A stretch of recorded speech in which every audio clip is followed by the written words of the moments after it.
Welcome back.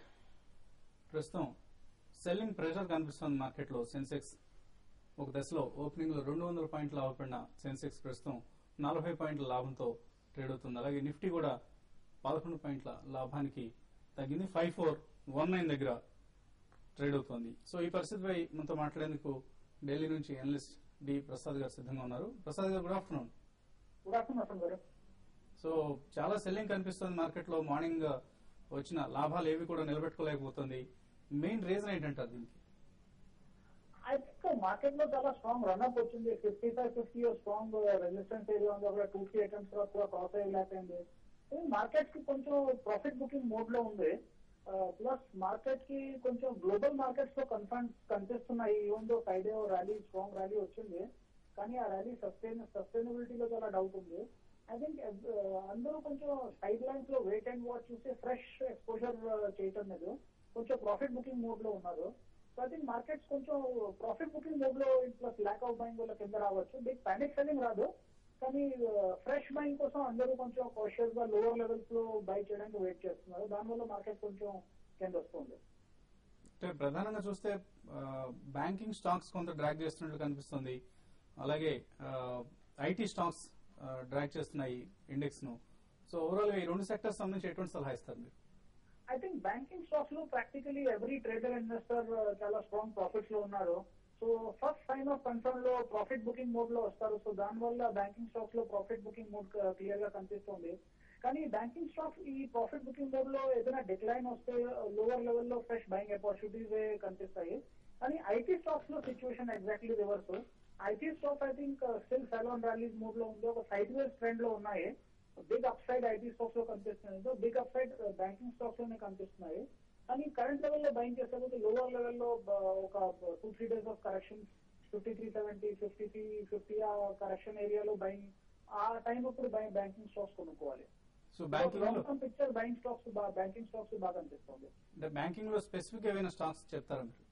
I think mid cap PSU banks కొనాలి, plus mid cap private sector banks. I think large cap private sector banks Kotak, ICICI లాంటివి avoid చేయాలి. వేరే mid cap bank Dena bank, UCO bank, Vijaya bank, bank of Baroda ఇలాంటి banks లో ఎక్కువ opportunities కనిపిస్తున్నాయి. Because వీళ్ళకి rural presence చాలా ఎక్కువ ఉంది. వేరే large cap private sector banks కి రూరల్ ప్రెసెన్స్ లేదు. ఓకే అండి. So apart from these any other individual stocks that you would recommend? I think individual stocks కూడా కరెంట్ లెవెల్ లో ఐడెంటిఫై చేసుకోవాలి, కానీ బిగ్ బయింగ్ చేసుకోకూడదు. ఒక ఫేజ్ అవుట్ మేనర్ లో బయింగ్ చేసుకోవాలి. దాంట్లో మిడ్ క్యాప్ సెక్షన్ లో IL&FS ట్రాన్స్పోర్ట్ మంచి ఆపర్చునిటీ కనిపిస్తుంది. కరెంట్లీ అరౌండ్ 330 రూపీస్ ట్రేడ్ అవుతుంది. 343 రూపీస్ క్రాస్ అవుతే I think 370 rupees short term, 410, 420 rupees long term వెళ్ళొచ్చు.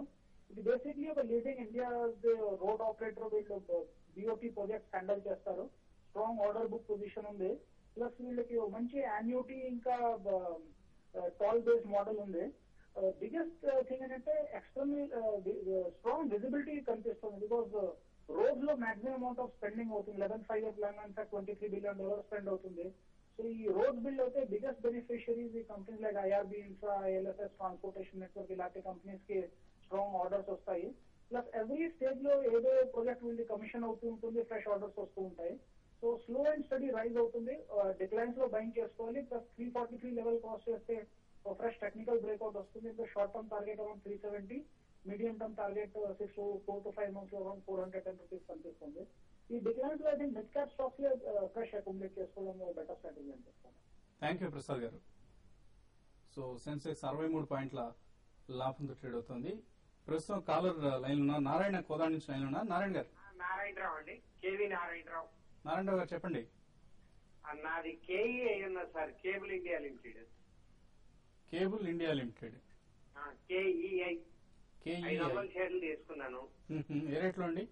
34.30 మీద తీసుకున్నారు సార్. ఓకే అండి. షార్ట్ టర్మ్ కోసం తీసుకున్నా, ఉంటున్నా తీసేయమంటారా? అది లాస్ లో ఉన్నది. ఓకే అండి. సో KEI ఇండస్ట్రీస్ ఆయన 34 లో తీసుకున్నా అంటున్నారు. ప్రస్తుతం 31.70 లో ఉంది. ₹3 లాస్ లో కనిపిస్తుంది. లేదా ట్రాక్ చేయట్లేదు స్టాక్ చూడటం అండి. లాస్ట్ 1 month నుంచి అయితే స్టాక్ అయితే కొంచెం సెల్లింగ్ హైయర్ లెవెల్ లో సెల్లింగ్ ఉందండి. తర్వాత mid cap industry, mid cap లో స్టాక్స్ పెరుగుతున్నా కూడా ఇది ఏం మాత్రం పార్టిసిపేట్ చేయలేదు. కొంచెం ఎక్స్పెన్సివ్ స్టాకే కనపడుతుంది. రిజల్ట్ కూడా అంత పెద్దగా లేవని చెప్పొచ్చు అండి. మీరు ఒకటి ఎగ్జిట్ కావడం బెటర్ అనిపిస్తుంది ఈ స్టాక్ నుంచి. ఇంకా న్యూస్ ఏమైనా ఉంటే మాత్రం అది నాకు తెలియదు. ఇప్పుడు కరెంట్ అవర్స్ లో స్టాక్ ని మీరు ఒకసారి ఎగ్జిట్ అయిపోయి మళ్ళీ దీనికన్నా బెటర్ వేరే ఇంతకు ముందు చెప్పినట్టు ఈసారి కరెక్షన్ లో మిడ్ క్యాప్ బ్యాంక్ లో అటువంటి వాటిలో ఇన్వెస్ట్ చేసుకోవడం బెటర్. ఇటువంటి స్టాక్స్ తెలియని స్టాక్స్ మాత్రం మీరు దూరం ఉండడం మంచిదండి. ఓకే అండి. సో ఏదో ఒక టిప్ బేస్డ్ గా మీరు బహుశా ఇన్వెస్ట్ చేసినట్లు ఈ స్టాక్ నుంచి ఎగ్జిట్ అయ్యే ప్రయత్నం చేయండి. అమ్ముకొని వేరే ఫండమెంటలీ మంచి కంపెనీల వైపు దృష్టి సారించడం మంచిది. నరసింహులు బెంగళూరు నుంచి లైన్ ఉన్నారు. నరసింహులు గారు, హలో. హలో, చెప్పండి నరసింహులు గారు. నమస్కారం అండి. నమస్తే అండి. Bhushan Steel, Karur Vysya Bank holding ఉంటుంది, అమ్మొచ్చునా ఉంచుకోవచ్చునా? ఎప్పుడు కొన్నారండి ఇవన్నీ? 1 month బ్యాక్ అండి. 1 month బ్యాక్ ఎంటర్ అయ్యారు. సో షార్ట్ టర్మ్ కోసం తీసుకున్నారా ఈ రెండు స్టాక్స్ కూడా? లాంగ్ టర్మ్ ఇలా లాంగ్ టర్మే. సో అయినా కూడా కన్సర్న్ వ్యక్తం చేస్తున్నారు Bhushan Steel, KVB. Karur Vysya Bank మాత్రం స్ట్రాంగ్ అప్ ట్రెండ్ లోకి వచ్చిందండి. ఇన్ఫాక్ట్ 700 క్రాస్ అయిన తర్వాత లెవెల్స్ కూడా సస్టైన్ చేసుకోగలుగుతుంది. వాళ్ళ మార్నింగ్ కూడా one of the good performers అనమాట. రీసెంట్లీ ఇందులో జిఎంఆర్ గ్రూప్ అవనండి, అదర్ అసోసియేటెడ్ కంపెనీస్ కూడా స్టేక్ పికప్ చేయడం చూసి, and one of the longest time wise holding కూడా రాకేష్ జున్యూన్ వాళ్ళకి ఇందులో ఉందన్నమాట. అండ్ స్టాక్ ఇప్పుడే అప్ ట్రెండ్ లోకి వచ్చింది. నేను అనుకోవటం 4 figure టార్గెట్ రూల్డ్ అవుట్ కాదండి. ఇందులో డెఫినెట్లీ బిఫోర్ మార్చే 4 figure టార్గెట్ వస్తుందని చెప్పేసి అని అనుకుంటున్నాను. హోల్డ్ చేయండి. One of the better private south Indian bank అనమాట ఇది. రెండో స్టాక్ భూషణ్ స్టీల్ మాత్రం కాస్త ఎక్స్పాన్షన్ కంప్లీట్ అయిన తర్వాత రీసెంట్లీ షార్ట్ టర్మ్ ట్రెండ్ మాత్రం కాస్త పాజిటివ్ గా కనిపిస్తుంది. ఇందులో కూడా మీకు రాకేష్ జున్యూన్ వాళ్ళ ఇన్వెస్ట్మెంట్స్ హైగా ఉన్నాయి. బట్ ఇన్ జనరల్ ఈ స్టాక్ ఏంటంటే కాస్త కార్పొరేట్ ట్రాన్స్పరెన్సీ కొంచెం తక్కువ ఉంది. ఇదివరకు ఉత్తమ్ గల్వా స్టీల్ సేల్ అయిన తర్వాత ఆర్సెలర్ మెటర్ కి ఈ కంపెనీ కూడా సెల్ అవుట్ అవుతుందా అని చెప్పేసి అప్పుడు అనుకున్నారు, కానీ కాలేదు. ఆ టైం అప్పుడు బాగా ర్యాలీ అయింది స్టాక్, మళ్ళీ డిక్లైన్ అవటం కూడా చూసాం. కరెంట్ లెవెల్స్ మీరు లాంగ్ టర్మ్ వ్యూ తోటి అయితే కనుక ట్రైలింగ్ స్టాప్ లాస్ పెట్టుకుని హోల్డ్ చేయండి. ట్రైలింగ్ స్టాప్ లాస్ మాత్రం కాస్త డిస్టెంట్ గా ఉండాలి, మేబీ అరౌండ్ 10% బిలో. ఓకే అండి. నెక్స్ట్ కలర్ గుంటూరు నుంచి రమణ లైన్ లో ఉన్నారు. రమణ గారు, హలో. హలో, రమణ గారు చెప్పండి. జేపీఎస్ఎస్ కొన్నామండి 113 రూపాయల్లో. ఒక 500 బైక్ చేసాము. ఓకే అండి. అది హోల్డింగ్ ఉంటుందండి. అంటే ఇది ఎలా తీసుకున్నారండి? షార్ట్ టర్మ్ కోసం బై చేస్తారా? అవునండి. ఓకే. తర్వాత నోవోపాన్ అసోసియేషన్ కూడా ఒకటి కొన్నామండి.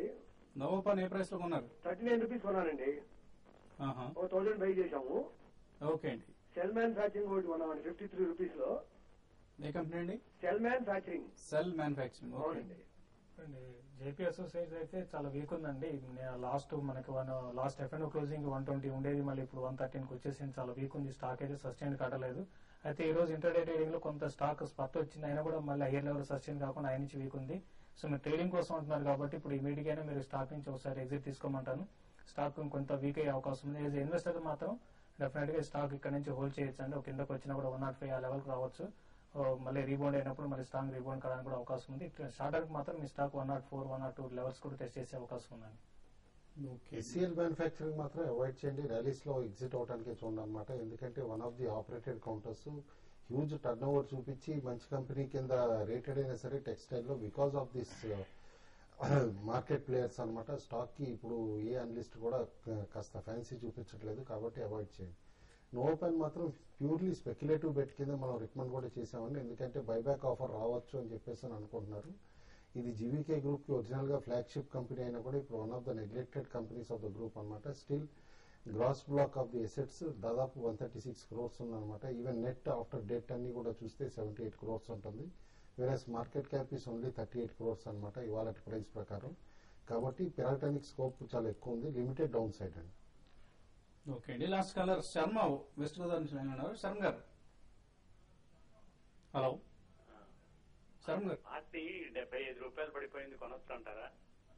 ఏదండి? భారతి టిఎల్ఎఫ్ ఒకటి, ప్యాట్నీ పిఏటిఎన్ఐ. ప్యాట్నీ 70 రూపాయలు అంటే అది డివిడెండ్ ఎక్స్ డివిడెండ్ అయిందండి వాటి నుంచి. సో అందుకోసం పడింది. Otherwise it's not a correction. కొనొచ్చు అంటారా? ఓకే అండి. డిఎల్ఎఫ్ తీసుకోవచ్చు. డిఎల్ఎఫ్ అయితే మీరు కరెంట్ లెవెల్స్ లో మీరు కన్నా కొంత వెయిట్ చేయమని చెప్తానండి. మార్కెట్ కరెక్షన్ మోడ్ లో ఉంది, కొంత కరెక్ట్ కావడానికి అవకాశం ఉంది. ఇది రీసెంట్ గా చూస్తే హై బీటా స్టాక్స్ అండి ఇవన్నీ కూడా. మార్కెట్ ఏమాత్రం కొంచెం కరెక్ట్ అయినా కూడా ఇవి హెవీగా పడడం జరుగుతుంది. రీసెంట్ ఐస్ నుంచి కూడా 25 రూపీస్ దాకా స్టాక్ పడింది.